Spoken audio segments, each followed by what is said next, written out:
আসসালামু আলাইকুম। সবার আগে বাছাই করা 10টি আন্তর্জাতিক খবর জানিয়ে দেব। প্রথমেই থাকছে শিরোনাম। তবে তার আগে অনুরোধ থাকবে ভিডিওটিতে একটি লাইক দিবেন।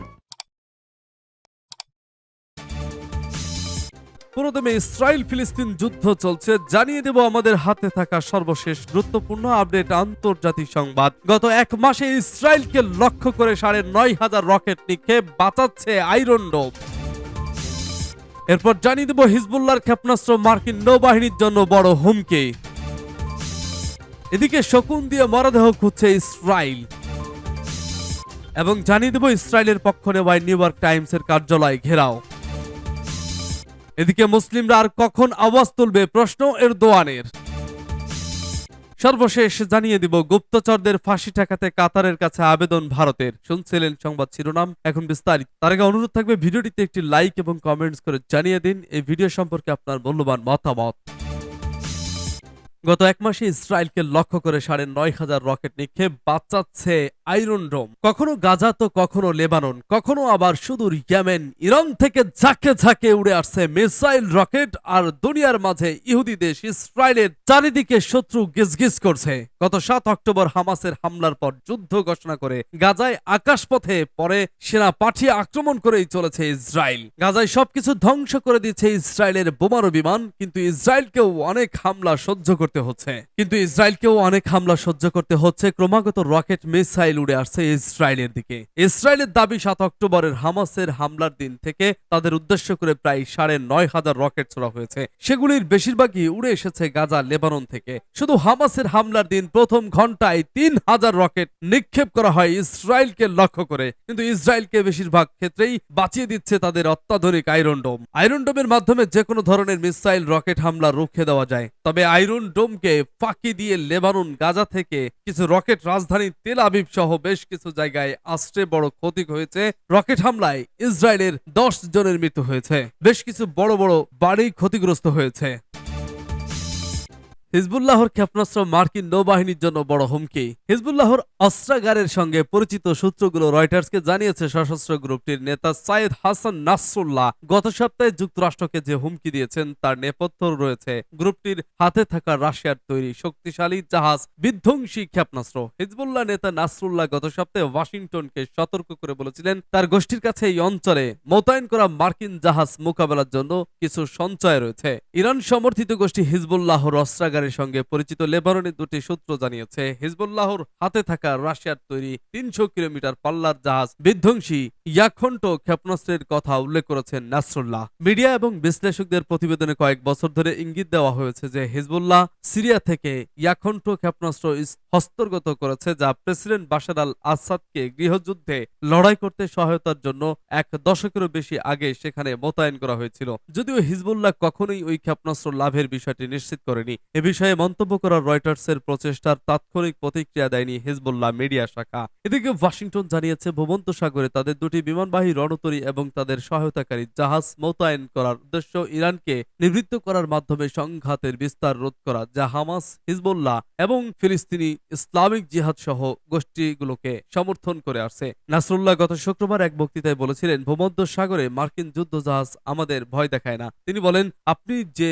নৌবহর নিয়ে আমাদের হুমকি দিচ্ছেন আমরা তার জন্য প্রস্তুত রয়েছি। নাসরুল্লাহর শুক্রবারের বক্তৃতার পর হোয়াইট হাউস বলেছে হিজবুল্লাহকে হামাস ইসরায়েল যুদ্ধকে কাজে লাগাতে দেওয়া হবে না এবং যুক্তরাষ্ট্র এই সংঘাতকে লেবানন পর্যন্ত প্রসারিত দেখতে চায় না। একটি সূত্র জানিয়েছে 2006 সাল থেকে হিজবুল্লাহর জাহাজ বিধ্বংসী ক্ষমতা ব্যাপকভাবে বিকশিত হয়েছে। সূত্রটি বিশদ বিবরণ না দিয়ে জানিয়েছেন এখানে ইয়াখন্ট আছে এবং অবশ্যই এটি ছাড়াও অন্যান্য অস্ত্রও রয়েছে।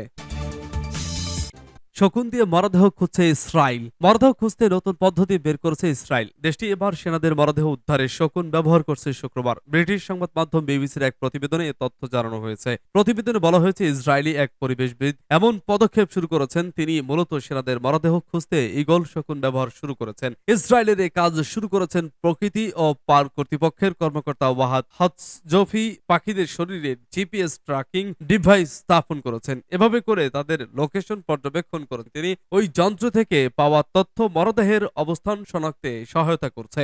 ইসরায়েলের এ পরিবেশবিদ জানান, তার এমন পদক্ষেপের মধ্যে দিয়ে গত 23 অক্টোবর 4 সেনার লোকেশন শনাক্ত হয়েছিল। পরে তাদের মরদেহ উদ্ধার করা হয়। এছাড়া আরো কয়েকটি পাখি এমন ঠিকানা শনাক্ত করতে সক্ষম হয়েছে। এদিকে ফিলিস্তিনে হামলার নির্দেশ দিয়ে বড় বিপদে পড়েছেন ইসরায়েলের প্রধানমন্ত্রী বেনিয়ামিন নেতানিয়াহু। দেশটিতে হামলায় হামাসের কাছে তাদের অন্তত 240 ব্যক্তি জিম্মি রয়েছেন। ফলে এ নিয়ে দীর্ঘ 1 মাসেও তাদের উদ্ধার করতে পারেনি নেতানিয়াহু প্রশাসন। এই ব্যর্থতার জেরে প্রধানমন্ত্রী নেতানিয়াহুর পদত্যাগের দাবিতে দেশটির পার্লামেন্টের বাইরে অবস্থান নিয়েছেন জিম্মিদের স্বজনরা।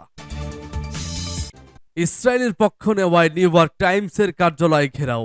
ইসরায়েল ফিলিস্তিন ইস্যুতে পশ্চিমা মিডিয়ার বিরুদ্ধে পক্ষপাতের অভিযোগ নতুন নয়। গাজায় চলমান সংঘাত নিয়েও এক পেশে সংবাদ পরিবেশন করে আসছে ব্রিটিশ ও মার্কিন বিভিন্ন সংবাদ মাধ্যম। একই অভিযোগে এবার যুক্তরাষ্ট্র ভিত্তিক সংবাদ মাধ্যম নিউ ইয়র্ক টাইমসের কার্যালয় ঘেরাও করে বিক্ষোভ হয়েছে। বার্তা সংস্থা এপির বরাত দিয়ে আল জাজিরা জানিয়েছে, গাজায় সংঘাতের খবর প্রচারের ক্ষেত্রে নিউ ইয়র্ক টাইমস ইসরায়েলের প্রতি পক্ষপাতিত্ব করছে বলে অভিযোগ তুলেছেন বিক্ষোভকারীরা। এর প্রতিবাদে বৃহস্পতিবার নিউ ইয়র্কের ম্যানহাটনের সংবাদ মাধ্যমটির প্রধান কার্যালয়ের সামনে বিক্ষোভ করেন তারা। এ বিক্ষোভ সমাবেশের আয়োজন করে রাইটার্স ব্লক নামের একটি সংগঠন। তাদের শত শত কর্মী বৃহস্পতিবার নিউ ইয়র্ক টাইমসের কার্যালয়ের সামনে জড়ো হয়ে ঘণ্টাখানেক বিক্ষোভ করেন। পরে অনেকেই প্রতিষ্ঠানটির লবিতে ঢুকেও ইসরায়েল বিরোধী স্লোগান দেন। সামাজিক যোগাযোগ মাধ্যমে ছড়িয়ে পড়া এক ভিডিওতে দেখা গেছে বিক্ষোভকারীরা নিজেদের বানানো পত্রিকার একটি কপি হাতে বিক্ষোভ করছেন, যার নামের স্থানে লেখা ছিল দ্য নিউ ইয়র্ক টাইমস। কপিটিতে গাজায় নিহত হাজারো মানুষের নাম লেখা ছিল। পরে গাজায় নিহত ব্যক্তিদের নাম পড়ে শোনান বিক্ষোভকারীরা।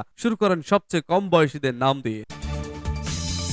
মুসলিমরা আর কখন আওয়াজ তুলবে, প্রশ্ন এরদোয়ানের। তুরস্কের প্রেসিডেন্ট রিসেপ তাইয়েপ এরদোয়ান ফের ইসরায়েল এবং পশ্চিমা নেতাদের সমালোচনা করেছেন। উজবেকিস্তানের তাশখন্দে বৃহস্পতিবার এক অনুষ্ঠানে তুর্কির নেতা গাজায় রক্তপাত বন্ধে পদক্ষেপ নিতে মুসলিম বিশ্বের প্রতি আহ্বান জানান। এরদোয়ান বলেন, মুসলিমরা এখন না হলে আর কখন আওয়াজ তুলবে। তুরস্কের প্রেসিডেন্ট উল্লেখ করেন, বিশ্ব একটি উন্মত্তার মুখোমুখি হচ্ছে, এমনকি শিশু হত্যাকেও বৈধতা দিচ্ছে। ইসরায়েলের হাতে নির্মমভাবে নিহতদের প্রায় 73% নারী ও শিশু। তারা বেসামরিক আবাসিক এলাকায় বোমা বর্ষণ অব্যাহত রেখেছে। প্রেসিডেন্ট এরদোয়ান পরিস্থিতি সম্পর্কে ভণ্ডামিপূর্ণ দৃষ্টিভঙ্গির সমালোচনা করেন। তুর্কি প্রেসিডেন্ট 2015 সালে ফরাসি প্রকাশনা শার্লি হেবদোতে হামলার পর বিশ্ব নেতাদের প্রতিক্রিয়া প্রসঙ্গে বলেন, যখন 25 জন নিহত হয়েছিল তখন তারা একত্রিত হয়েছিল, কিন্তু গাজায় 10,000 মানুষ হত্যার পর তারা নীরব। গুপ্তচরদের ফাঁসি ঠেকাতে কাতারের কাছে আবেদন ভারতের। গুপ্তচর বৃত্তির অভিযোগে সাবেক 8 ভারতীয় নৌসেনা কর্মীকে ফাঁসির সাজা শুনিয়েছে কাতারের আদালত। এমন বিব্রতকর ঘটনা রুখতে অত্যন্ত তৎপর ভারতের মোদী সরকার। ইতিমধ্যেই পররাষ্ট্র মন্ত্রণালয়ের তরফে আবেদন করা হয়েছে কাতার প্রশাসনের। ঠিক কি অভিযোগ ওই কর্মীদের বিরুদ্ধে? গত বছরের আগস্টে গ্রেপ্তার হয়েছিলেন তারা। বৃহস্পতিবার সাংবাদিক সম্মেলন করার সময় পররাষ্ট্র মন্ত্রণালয়ের মুখপাত্র অরিন্দম বাগচি বলেন, মামলার বিস্তারিত বিবরণ এখনো পাওয়া যায়নি। তার কথায় বিচার প্রক্রিয়া গোপনে চলছে, কেবল আইনি দলের সঙ্গেই তা ভাগ করে নেওয়া হচ্ছে। আমরা এবার আইনি পদক্ষেপ নিতে শুরু করেছি। তিনি জানিয়ে দিয়েছেন, ইতিমধ্যেই ভারত সরকার কাতার প্রশাসনের কাছে ওই নৌকর্মীদের মৃত্যুদণ্ডের সাজা বাতিলের আবেদন করেছেন। পাশাপাশি অরিন্দম আরো জানিয়েছেন, ধৃতদের পরিবারের সদস্যদের সঙ্গে নিয়মিত যোগাযোগ রাখা হচ্ছে। দিল্লিতে পররাষ্ট্রমন্ত্রী এস জয়